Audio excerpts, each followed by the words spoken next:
The wind scraped across the wide Wyoming plain like a living thing, whispering through brittle grass and rattling the boards of the old Dunn ranch house. Inside, Jonah Dunn sat at the kitchen table with his hands wrapped around a chipped mug, staring at the steam rising from his coffee as if the answer to everything he'd avoided for the past year might appear there. It didn't, of course. Nothing ever did. The ranch was quiet to quiet. His father's boots no longer thumped across the floor. His mother no longer hummed in the pantry. Both were gone now, a brutal reminder of time's indifference. Jonah carried the ranch alone, the weight of inheritance pressing on him, like the cliffs on the east edge of the property. For months, he'd fought the silence with hard labor, mending fences and managing cattle, but silence always won. Tonight felt heavier than usual. Clouds smothered the sky, promising a storm, and a strange tension seemed to hum in the air. Even the horses had been restless, shifting in their stalls as though they sensed something Jonah couldn't yet name.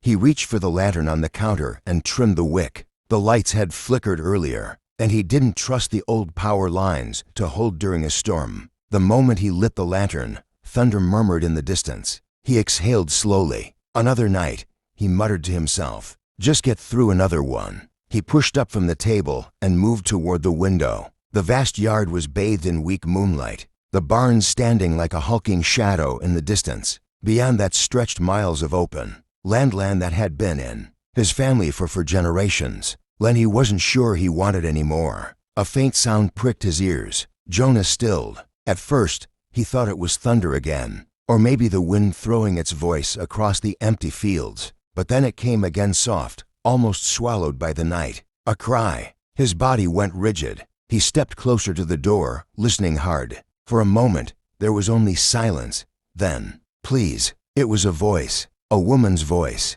Jonah's heart slammed once, hard, against his ribs. He snatched his rifle from the rack near the door, not because he intended to shoot anyone, but because out here, someone crying on your property in the middle of the night never meant anything good. The last time he'd answered a call like that, well, he forced the memory down before it surfaced fully. He jerked on his coat and stepped outside. The cold bit at his skin. The sky pulsed faintly with lightning far off, illuminating rolling clouds like the belly of some enormous creature. "Hello," he called, voice low but sharp. Silence. He moved forward slowly, boots crunching the frost-thick earth. He swept his flashlight across the yard. Nothing. But he could feel it, any electricity in the air that wasn't just the storm. Something else was here. Then he heard it again, closer this time. "Help me." A whisper so thin it was barely sound at all. Jonah followed it toward the barn, every sense stretched tight. He kept the rifle low but ready,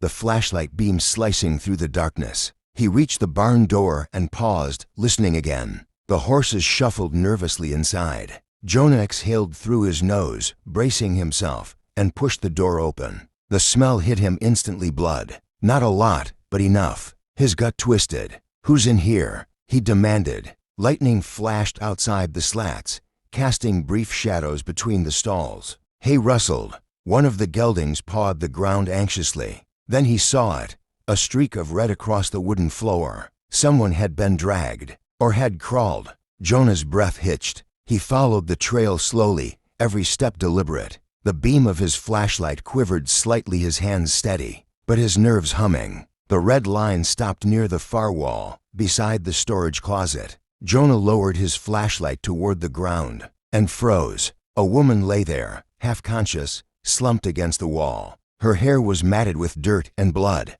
her shirt torn, her left hand pressed desperately against her abdomen. Her skin was pale to pale. She lifted her head just barely, eyes glazed with pain. "Please," she whispered, voice trembling. "Help me." Jonah felt the world lurch under him, like the ground had given way. For a second, everything inside him screamed not again the memory of another woman, another night, another failure tearing through him like a blade. But this was real. This woman was breathing. She was alive, and she needed him. He set the rifle aside and crouched beside her, hands raised, movements calm and measured like approaching a wounded animal. "Hey," he said softly. "You're all right. You're safe now. I'm Jonah. I'm gonna help you. But I need you to tell me what happened." She blinked slowly, her lashes sticky with tears. "They're coming," she rasped. Jonah's stomach dropped. Who's coming? She shook her head weakly. Don't let them find me. Thunder cracked above them, louder this time. Rain began to patter against the barn roof.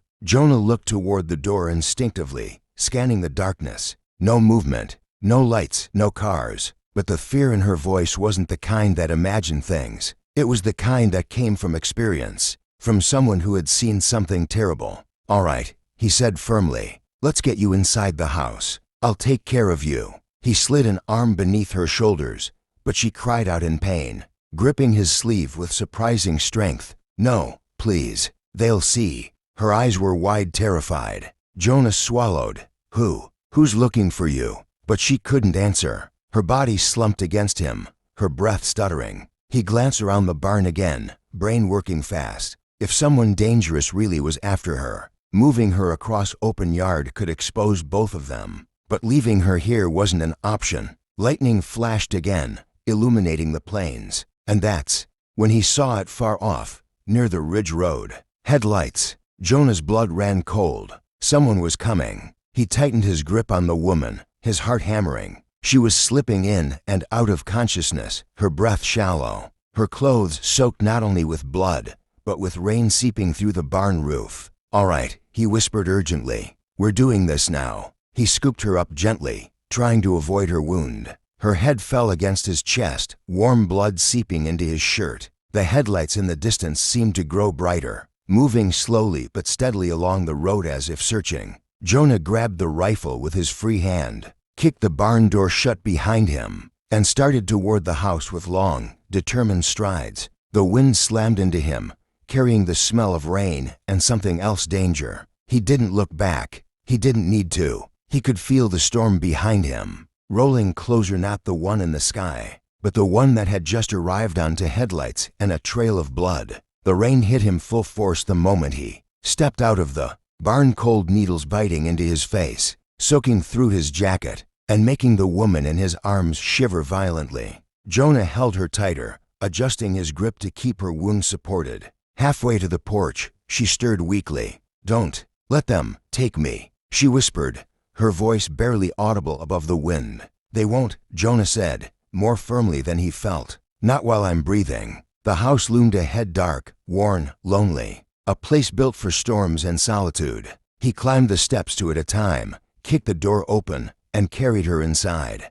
The warm air of the kitchen wrapped around them like a blanket, though it felt fragile, small, compared to the night pressing against the windows. He laid her gently on the couch, grabbed a wool blanket from the back of the armchair, and covered her. She winced and curled slightly, her arm still pressed to her abdomen. Stay with me, Jonah urged, crouching beside her. I need to check how bad it is. Her eyes fluttered open, sharp green eyes clouded with fear. They shot me. Jonah froze. Shot, not stabbed, not injured in an accident. Shot. Who, he asked, his voice low, controlled. The rancher in him stayed calm, but something old and dangerous stirred beneath the surface, something that hadn't woken in a long time. She didn't answer. Instead, her gaze slid toward the window as thunder rolled over the plains. Jonah pushed to his feet and moved to the sink. He grabbed a clean towel, poured water over it, and returned to her side. When he lifted the blanket to inspect the wound,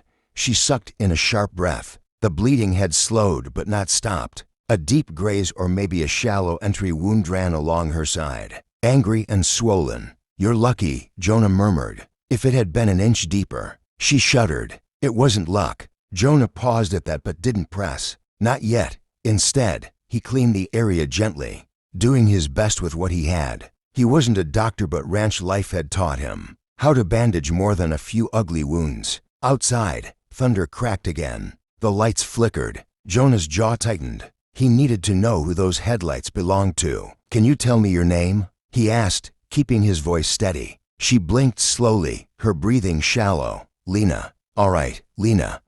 He secured the temporary bandage and pulled the blanket tighter around her. I'm going to check outside. I'll be back in 30 seconds. Don't move. Her hand shot out, catching his wrist with surprising strength. Please, don't leave me alone. The desperation in her voice made Jonah hesitate. He crouched again, meeting her eyes. You're safe here. he said gently. I promise. No one knows this ranch like I do. And no one's getting through me, understand? Her grip loosened slightly, though fear still trembled through her. Jonah waited until she nodded before rising again. He crossed the room in 3 long strides and pressed his back to the wall beside the window. Slowly, he peeled back the curtain just enough to look out. The headlights were still there on the ridge road, unmoving, engine off. Watching. Jonah's teeth clenched. This wasn't random. Someone had followed her here. He stepped away from the window, breathing slowly through his nose.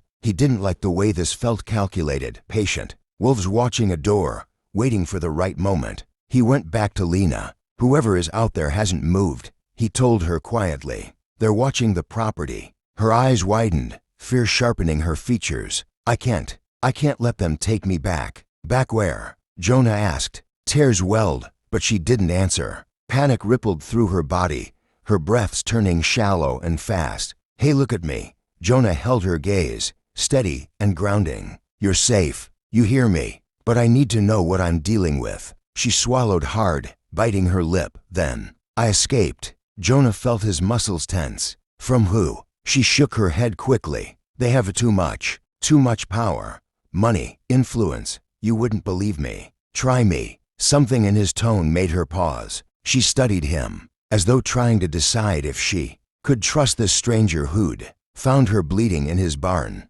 Finally, she whispered, they're not police. They're worse. Jonah exhaled slowly. That didn't narrow much. Plenty of dangerous people roamed these parts. A wide open, rural landscape was a perfect place for bad men to hide. Lena curled inward, trembling. I didn't think I'd make it this far. You did, Jonah said. And you're not going anywhere except toward getting better. She closed her eyes, exhaustion pulling at her. Jonah stood. He went to the cabinet above the fridge and pulled out the old first aid kit one his father had kept stocked religiously. Inside, among the bandages and antiseptic, was a small vial of painkillers meant for emergencies. Jonah hesitated, then shook 2 pills into his hand. They'd help the pain, at least a little. He knelt beside the couch again. Take these. They'll ease it. Lena opened her eyes weakly and nodded. She swallowed the pills with a small sip of water. Within minutes, her breathing began to steady,